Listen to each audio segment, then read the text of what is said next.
शुरुआती दौर में काफी सारे बिगनर सपोर्ट रेजिस्टेंस चार्ट पर ट्रैक करने के चक्कर में इतना उलझ जाते हैं कि वह ये समझ ही नहीं पाते कि इसके साथ यहाँ पर एक डिमांड एंड सप्लाई का भी रोल होता है, जिसे बिना समझे चाहे सैकड़ों सपोर्ट और रेजिस्टेंस आप चार्ट पर ट्रैक कर लीजिए, ट्रेड को आइडेंटिफाई कर उसमें प्रॉफिट बुक आसानी से नहीं कर पाएंगे। आज जो तरीका मैं आपको सिखाने वाला हूँ वह समझ लीजिए, आप जो भी स्ट्रेटजी ट्रेडिंग के लिए यूज करते हैं ना, उसके लिए बूस्टर डोज का काम करेगा, उसकी एक्यूरेसी बढ़ा देगा। तो चलिए बिना समय गंवाए शुरू करते हैं।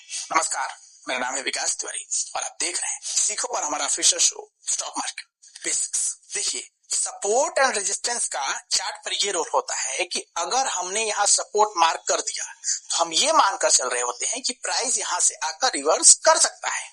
तो यहाँ पर जब प्राइस आएगा तब हम एंट्री ले लेंगे। सेम रूल रेजिस्टेंस के साथ भी काम करता है। हमने यहाँ रेजिस्टेंस लाइन ड्रैग कर दी तो हम ये मानकर चलते हैं कि यहाँ आने के बाद से प्राइस नीचे वापस जा सकती है। वहीं जब रेजिस्टेंस को प्राइस तोड़ देती है तो हम उसे ब्रेकआउट समझ लेते हैं। तो अब आप यहाँ पहले 2 पॉइंट नोट कर लीजिए, चाहे सपोर्ट हो या रेजिस्टेंस, उस जोन में प्राइस आकर उस हिसाब से बिहेव करेगा, यह सिर्फ एक प्रोबेबिलिटी है। और दूसरा कि ब्रेकआउट के बाद प्राइस नया हाई बनाएगा, ये भी जरूरी नहीं है। वहां पर फेक मूव भी आ सकता है, तो आपको सावधानी से उसे आइडेंटिफाई करना है। जैसे आप यहाँ देख रहे हैं, प्राइस इस रेजिस्टेंस जोन को तोड़ा और अगले ही कैंडल पर इसने रिवर्स मार दिया। अब आप यहाँ सवाल ये पूछेंगे कि सर, आपने डिमांड एंड सप्लाई बोला था, तो उसके बारे में भी बता दीजिए। तो देखिए, पहले सपोर्ट पर समझते हैं। अगर प्राइस इस सपोर्ट रेंज में आता है तो अगर डिमांड यहाँ आने के बाद बढ़ेगी तभी प्राइस रिवर्स मारेगा।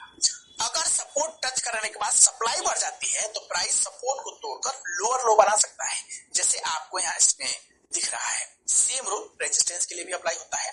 उसमें भी अगर प्राइस रेजिस्टेंस को टच करता है और उसके बाद सप्लाई नहीं मिलती है, अचानक से डिमांड हाई हो जाता है, तो रेजिस्टेंस भी प्राइस रिवर्स मारने के बजाय हायर हाई बना देगा, यानी वहां पर एक ब्रेकआउट दे देगा। ये तो हो गई सपोर्ट और रेजिस्टेंस के साथ डिमांड एंड सप्लाई कैसे वर्क करता है इसकी बात। अब सवाल ये है कि इसका फायदा आप कैसे उठा सकते हैं। नियम और गणित तो ठीक है, फायदा कैसे होगा ये है असल सवाल। दोस्त, प्रोसेस एकदम सिंपल है।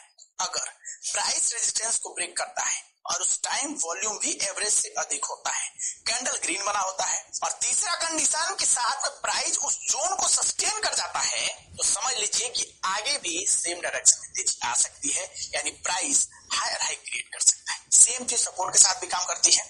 वहां भी सपोर्ट ब्रेक होते वक्त अगर वॉल्यूम हाई है तो ये जान लीजिए कि आगे गिरावट देखने को मिल सकती है। अगर नीचे रेड कैंडल उस सपोर्ट के नीचे सस्टेन कर जाता है, तो बस इतना ही सिंपल है। सपोर्ट एंड रेजिस्टेंस के साथ डिमांड एंड सप्लाई को समझना।